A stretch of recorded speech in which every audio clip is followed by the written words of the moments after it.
المراقب للأحداث يعرف أن الاقتصاد سيء جدا، وأنه لولا ارتفاع سعر البترول والغاز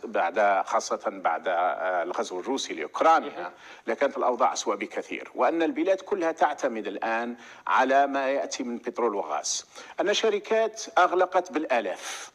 أن البطالة